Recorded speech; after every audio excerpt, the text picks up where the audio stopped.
I'm 17 and I don't even know where to start with this because it still doesn't feel real. A few nights ago, I was just laying in bed on my phone, scrolling like usual, when I noticed something near the ceiling that I swear hadn't been there before. It was small, just a tiny black dot in the corner of the room. At first, I thought it was nothing, maybe part of an old fixture or something I just never paid attention to. But the more I looked at it, the more it felt off. So I sat up and stared at it for a while, and then I got closer. That's when my stomach dropped. It wasn't a screw or anything random. It was a camera, angled directly at my bed. I didn't freak out right away. I think my brain was trying to protect me or something because I started making excuses for it. Maybe it wasn't real, maybe it wasn't even on. I even waved my hand in front of it like that would prove something. Nothing happened, no light, no sound, but I still felt sick. So I backed away and sat on my bed, just staring at it, trying to convince myself I was being dramatic. That's when I heard footsteps outside my room, heavy ones. My stepdad, David. He stopped right outside my door and asked if everything was okay. I said yeah, but my voice sounded weird even to me. He opened the door anyway, leaned against the frame, and just looked at me for a second too long. Then his eyes flicked up toward the ceiling, toward the camera, and then back to me. He smiled, but it didn't feel normal. He made some comment about me being in my room a lot lately and then left. I didn't move until I heard the TV turn on. After that, I grabbed my hoodie and took a quick picture of the camera with my phone. No flash. When I zoomed in, there was no doubt anymore. It was real. I just sat there staring at the picture, trying to figure out what to do. I thought about telling my mom, but something stopped me. I don't know. It just felt like she wouldn't take it seriously. Like she'd already have an explanation ready. So instead, I tried something small. I covered the camera with a hoodie sleeve,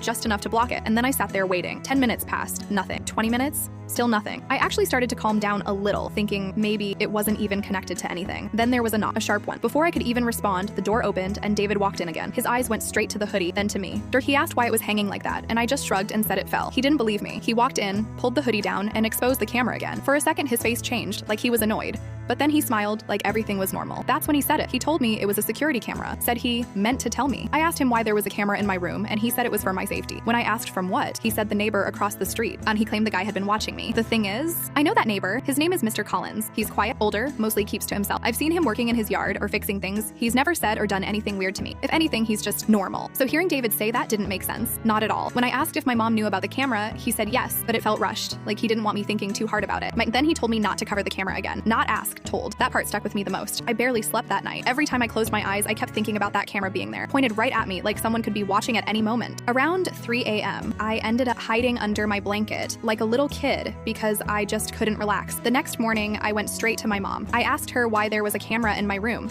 and she acted like it wasn't a big deal at all. She said David told her about it and that it was just because he was worried. When I pointed out that it was literally facing my bed, she looked uncomfortable but still tried to brush it off. I told her we should remove it, and she just said I was overreacting. That's when I realized something was really wrong. Not just the camera, but the fact that no one else seemed to think it was a problem. I don't feel safe in my own room anymore. And I don't know who to trust. I keep thinking about what he said about the neighbor and why that doesn't add up. I haven't done anything yet, but I feel like I'm about to. I'll update soon because something tells me this isn't the whole story.